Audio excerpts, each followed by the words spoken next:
हिंदी की परीक्षा है। हिंदी अनिवार्य विषय है। सबसे पहले हमको हिंदी भाषा की शुद्धता पर ध्यान देना है, लिखावट पर ध्यान देना है, क्योंकि हिंदी जो विषय है उसमें शुद्धि अशुद्धि पर भी नंबर देखा जाता है। अशुद्धि में नंबर कट जाता है, इसलिए लिखावट और शुद्धि अशुद्धि वर्तनी पर ज्यादा ध्यान देना है।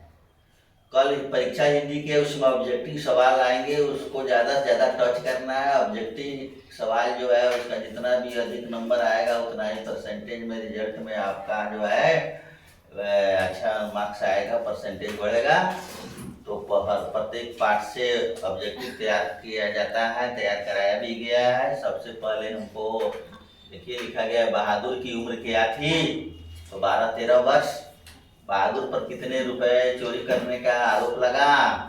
11 रुपए। नाखून बढ़ना किसका प्रतीक है? पशुता का।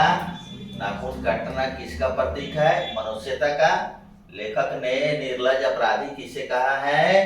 नाखून को कहा है। हमेशा क्लास में बताया जाता है, ये सब इम्पोर्टेंट सवाल है, आने वाला है, आएगा भी। दारिश का संबंध किससे है? प्राचीन कालीन सोने के सिक्के से। मिश्र सेन की कार कितने रुपए में खरीदी गई थी? 7500 रुपए में खरीदी गई थी। नाखून क्यों बढ़ते हैं? पाठ की कैसी विधा है? ललित निबंध है। इस प्रकार से हिंदी में ज्यादा से ज्यादा जो है ऑब्जेक्टिव पर ध्यान देना है, सब्जेक्टिव पर भी ध्यान है। शिक्षक का क्या अर्थ है? नटरंग का संबंध किससे है? तो रंग कर्म से है। ये बिरजू महाराज कौन थे? तो कथक नृत्य के नर्तक थे। बिरजू महाराज अपने पिता को क्या मानते थे? गुरु मानते थे। बिरजू महाराज अपनी माँ को क्या मानते थे? तो जज। बिरजू तो जगन्नाथ महाराज। इस तरह से प्रत्येक पाठ में जो आपको ऑब्जेक्टिव तैयार कराया गया है, हर पाठ से हम लोग 20-20 ऑब्जेक्टिव तैयार कराए हैं, उसको ध्यान से देखना है। बहादुर की माँ कैसी थी? तो गुसैल थी। बहादुर का उम्र क्या था? अभी बताया गया है कि ये है श्रम विभाजन जाति प्रथा। तो जाति प्रथा है। ये महात्मा गांधी का जन्म कब हुआ उसको भी लिखना है। 2 अक्टूबर 1872 ईस्वी में हुआ था।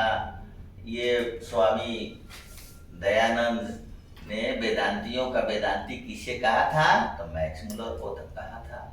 ये सब जो है गद्य भाग से है, कविता पाठ से भी आता है। गुरु नानक के आराध्य देव कौन थे? तो श्री राम थे। वाणी कब विष के समान हो जाती है? राम नाम के बिना। ये अज्ञे का पूरा नाम क्या है? तो सच्चिदानंद हीरानंद वात्स्यायन अज्ञे। अज्ञे के पिताजी का क्या नाम था? तो डॉक्टर हीरानंद शास्त्री। नौबत खाने में इबादत पाठ जो है इसके लेखक कौन है? तो बिस्मिल्लाह खां। बिस्मिल्लाह खां किस वादे को बजाते थे? तो शहनाई। बिस्मिल्लाह खां सजदे में क्या गिराते थे? स्वर सुर न फटे, इसके लिए गिराते थे। तो इस तरह से प्रत्येक पाठ में जो ऑब्जेक्टिव है उस पर ध्यान देना है और आंसर सही लिखना है, शुद्ध लिखना है। और ये दोहा दशक के कौन से लेखक थे? तो सरवपाद थे। हकर्ष कौन थे? वनस्पति वैज्ञानिक थे। सोफर का क्या अर्थ है? तो ड्राइवर है। मिस्टर सेन की कितनी लड़कियां थी? 5 लड़कियां थी। और घर के नियमों का पद कौन था? तो खोखा। खोखा और कासू एक है। बहादुर कैसी कहानी है? सामाजिक कहानी है। इस तरह से इस पाठ में बहुत सब चीज दिया गया, थोरोली स्टडी करना है, सब्जेक्टिव पर भी ध्यान देना है। दूसरा भी किताब है जो आपको हिंदी वर्णिका, ये पहला जो पाठ है दही वाली मंगवा पाठ के लेखक कौन है? तो श्रीनिवास है। रंगवा कौन था? तो जुगाड़ी था, नशेड़ी था। बहू को किससे वाद विवाद होती थी तो सास मंगवा से, मंगवा की बहू का क्या नाम था? तो नजमा। वली अमान की बेटी का क्या नाम था? पपाती। पपाती किस रोग से पीड़ित थी? तो मेनिंजाइटिस से। मंगू जन्म से क्या है? पागल है, गूंगी है। लक्ष्मी किस कहानी की प्रमुख नायिका है? तो ढहते विश्वास। लक्ष्मी के पति का क्या नाम था? तो लक्ष्मण। लक्ष्मण कहाँ काम करता था? कलकत्ता में। गुण निधि कौन था? तो लक्ष्मी के पड़ोस का एक पढ़ा लिखा लड़का था। सीता की कितनी संतानें थी, या सीता के कितने बेटे थे? 3 बेटे थे। और सीता को सेवा खर्चा के लिए मासिक कितना रुपया बेटे ने तय किया? तो 50-50 रुपए। तो सेकेंड बुक से भी क्वेश्चन आएगा, उसको भी ध्यान से देखना है। लक्ष्मी का घर कहाँ था? तो देवी बांध के नजदीक लक्ष्मी का घर था। सुजाता किस पाठ के लेखक हैं? नगर पाठ के लेखक हैं। सीता जो कौन थी, किस पाठ की नायिका है? तो धरती कब तक घूमेगी शीर्षक कहानी की नायिका है। और धरती कब तक घूमेगी इसके लेखक कौन है? तो सांवर दैया है। इस तरह से सेकेंड बुक पर भी ध्यान देना है, उसमें से भी ऑब्जेक्टिव सब्जेक्टिव सब ये क्वेश्चन आएंगे। बेतमा कहाँ है? इंदौर में है। बेतमा क्या है? दान पत्र है।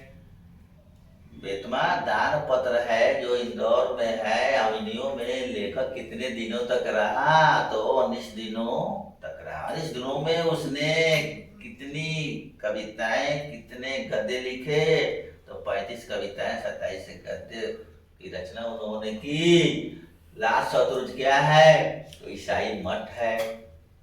इस तरह से इसको भी ध्यान है। हिंदी के सुकुमार कवि किसको कहा जाता है? तो रामधारी सिंह दिनकर को कहा जाता है। रेनर मारिया रिल्के का जन्म कहाँ हुआ था? तो जर्मनी में हुआ था। और मेरे बिना तुम प्रभु के लेखक कौन है? ये कवि कौन है? तो रेनर मारिया रिल्के। लबादा का क्या अर्थ है? तो परिधान। लबादा का अर्थ वस्त्र होता है, परिधान होता है। बहादुर अपने घर से कितने रुपए लेकर आया था? तो 2 रुपए लेकर आया था। और भैंस भागी भागी किसके पास चली आई? तो माँ के पास चली आई। बहादुर घर से क्यों भागा था? तो माँ के मारने के कारण, माँ के मार के द्वारा वह उदास होकर भाग गया था। तो बहादुर पाठ से ये आपका जो है बिरजू महाराज के पाठ से जीत जीत मैं निरखत हूँ सुबह से ज्यादा पूछता है। बिरजू महाराज को सबसे प्रथम पुरस्कार कितना मिला? तो 500 रुपया मिला। बिरजू महाराज के पिता मर गए तब उस समय उनकी उम्र क्या थी? तो 9.5 वर्ष की उम्र थी। और रामविलास शर्मा किस पाठ के लेखक हैं? तो परंपरा का मूल्यांकन पाठ के लेखक है। टकसाल का संबंध किससे है?